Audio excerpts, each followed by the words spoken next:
Throughout history, civilizations have risen to remarkable heights, only to decline over generations. While many assume that empires fall suddenly, the reality is often much quieter. Resource shortages, when they occur, rarely destroy a society overnight. Instead, they gradually weaken the foundations that hold complex systems together. When a civilization depends on specific resources, whether grain, timber, water, or metals, any disruption in supply creates ripples throughout society.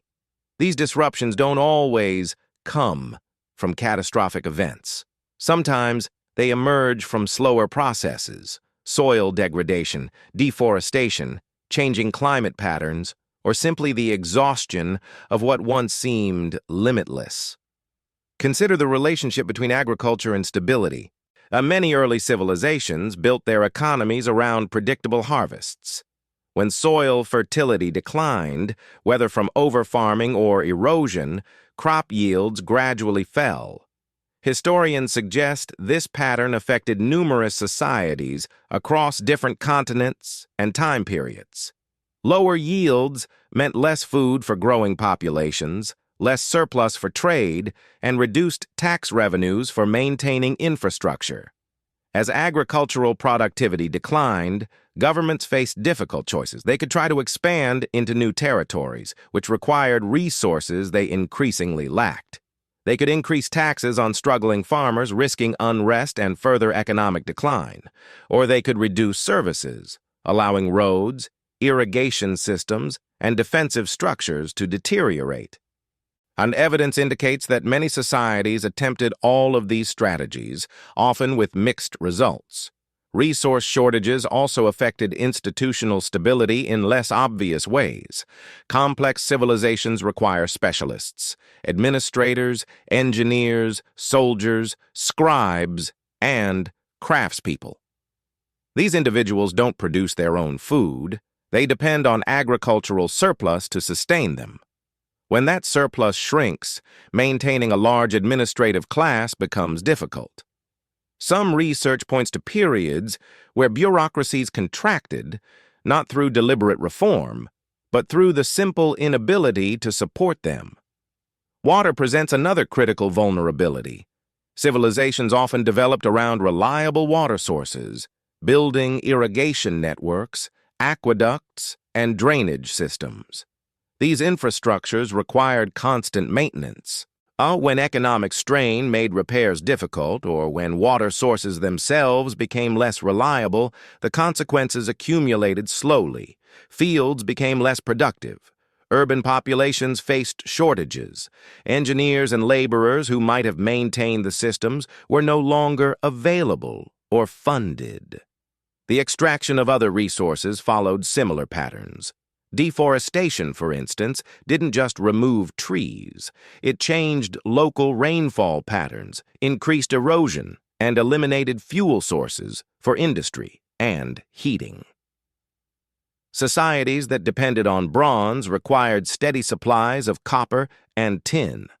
When those metals became harder to obtain, either through depletion or trade disruption, manufacturing declined. Tools wore out without replacement. Military equipment became harder to produce. These material shortages created social pressure.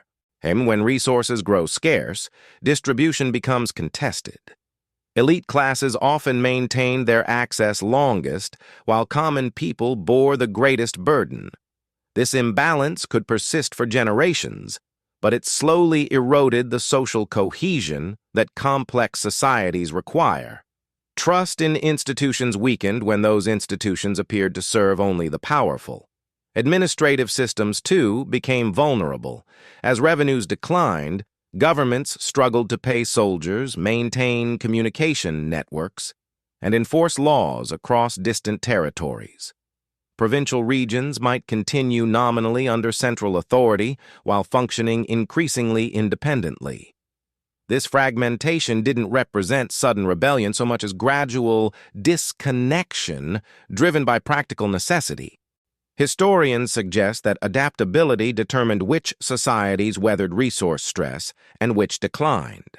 Some civilizations successfully transitioned to new economic models, found alternative resources, or reformed institutions to function with less.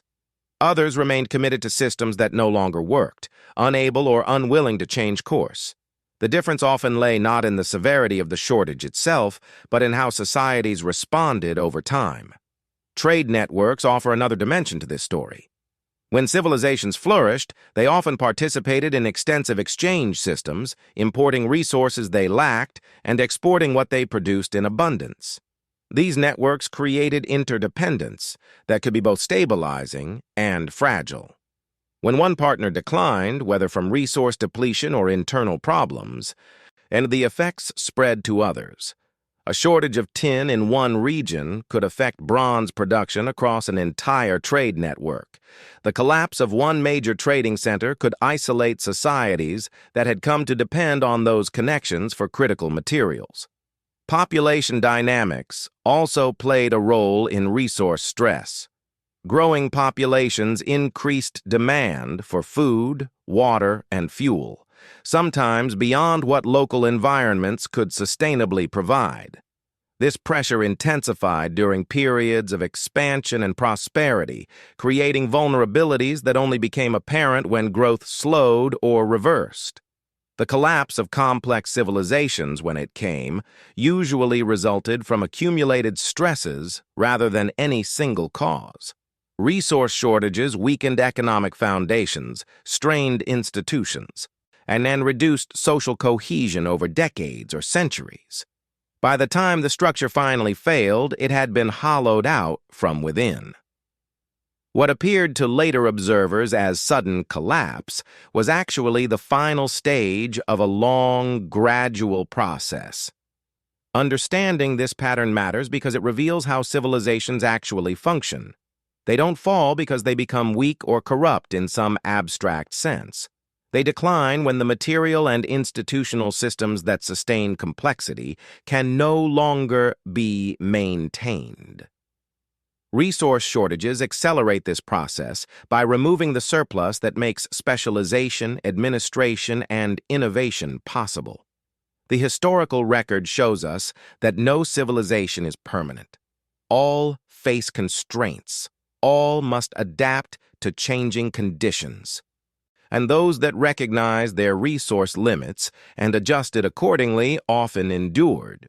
Those that assumed abundance would continue, or that willpower alone could overcome material reality, found themselves unable to sustain the complexity they had built. The lesson isn't about moral failure or individual decisions. It's about the fundamental relationship between resources and the systems they support, and how slowly, quietly, that relationship can unravel across generations until the structures that once seemed permanent simply cease to function.